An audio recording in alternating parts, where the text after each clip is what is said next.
You and I are likely some of the richest people in the world, and our lifestyles are causing disproportionate damage to the planet. That is not a pleasant thing to try and come to terms with, and it's perfectly natural to want to point the finger and cast the blame on someone else, especially when there is so much wealth inequality and there are certain individuals who are astronomically richer and more polluting than we will ever be. But the fact is that we live in a climate crisis and we can't afford to keep passing the buck of responsibility. So let's talk about it.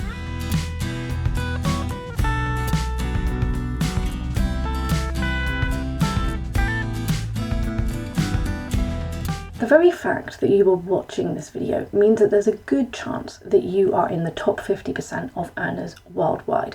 The average global income is $9,733. So that means if you earn more than $10,000, you are in the world's top 47%. And if you earn more than $100,000, then you are in the world's top 10%. As someone who's from the UK and is currently living in Sweden, where the average income in both of those countries is way above the 10k mark, it means that the majority of people that I probably interact with on a daily basis, some of the most privileged earners globally. And even if someone is not currently earning this amount, there's a good chance that they have access to residual or generational wealth, which is my situation. So assuming that you are in the same group as me, we probably think that our lifestyles are very normal. Being able to take a flight and go on holiday, being able to buy meat regularly, having a wardrobe bursting with clothes, owning a personal car, all of these things feel relatively normal to us, but actually they're luxuries and privileges in the bigger picture. As is clear from just naming those few things, there is a connection between wealth and carbon emissions, and that is demonstrated statistically too. The top 10% of earners are responsible for 48% of carbon emissions, which is obviously very, very disproportionate. But what about you and me?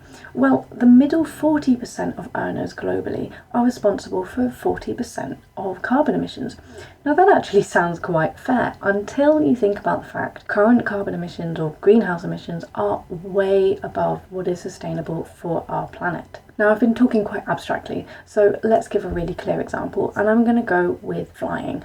Just because flying, I think, is a very obvious luxury. It takes you normally on holiday. But like I said, because my level of lifestyle feels relatively normal amongst the people who I know, it would be easy to assume that the majority of the world's population has flown. But actually, 80% of the world's population have never flown. That means if you've taken a flight just once in your life, you are in the top 20% of the world's population, and it's estimated that roughly only 6% of the world's population is flying in any given year.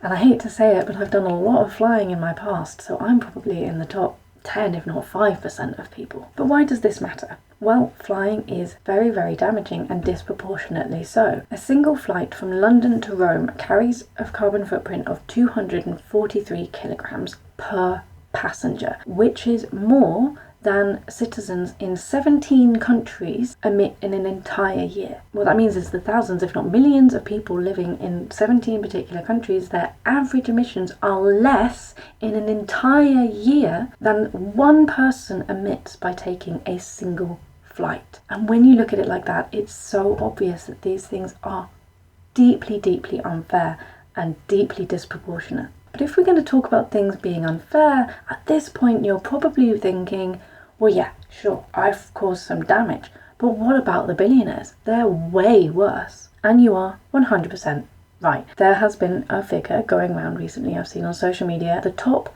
50 billionaires release more emissions in 90 minutes than I will in my entire lifetime, which is just so mind-bogglingly awful and unimaginable when it comes to disparity and fairness. So I want to be clear that I 100% support the taxation of billionaires and millionaires and policies that will curb and restrict their high polluting lifestyles. In fact, I feel so strongly about this, I even wrote an entire song about it. It's called Golden Age, and it's taking aim at all the billionaires who are exploiting people and resources purely for their own meaningless numerical gain. I know that Greenpeace currently has a campaign around taxing billionaires, and I'd really recommend that you go and support that. So how do more normal, but not totally normal, people like you and me fit into this and, look at our own lifestyles when there are billionaires going absolutely crazy? An analogy that I came up with a while ago, and I like to return to whenever I'm feeling jealous or like my actions don't matter compared to other people, is what I'm calling the serial killer analogy. Just because Ted Bundy killed 60 people doesn't make it right for me to kill one.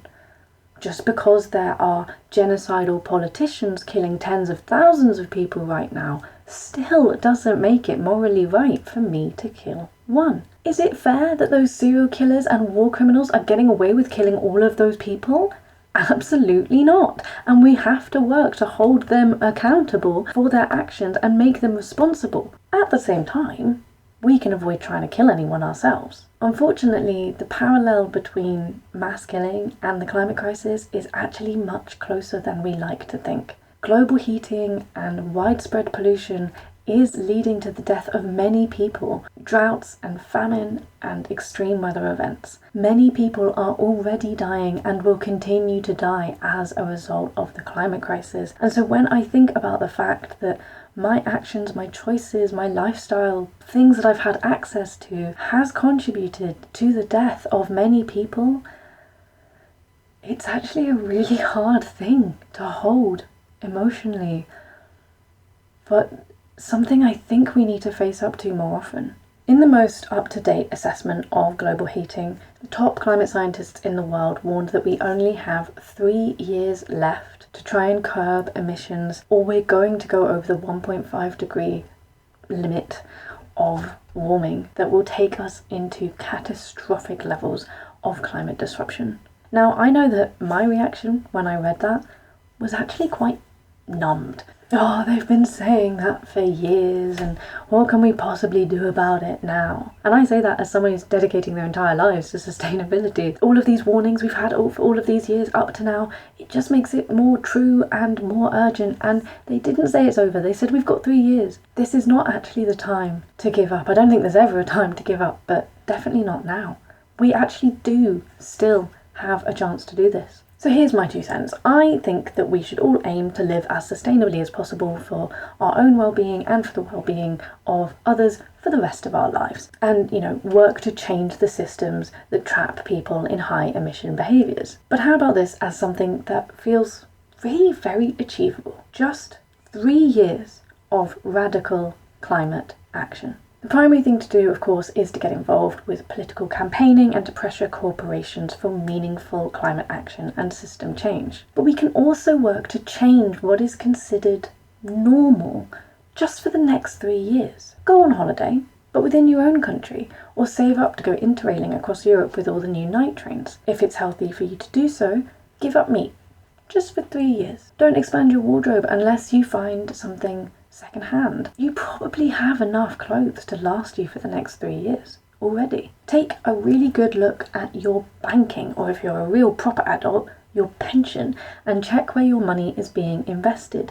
And if it's being invested in fossil fuels, move it. Just one action, fairly simple, sometime in the next 3 years. These are all things that aren't actually that radical or that difficult to do. It's just putting us in line with how the majority of the world's population live. So while living truly sustainably, and I'm not just talking about tote bags at the supermarket here, it's often framed as very difficult, as a loss, as a sacrifice. I think it's actually just a case of rerouting our ideas of what is a normal and good life.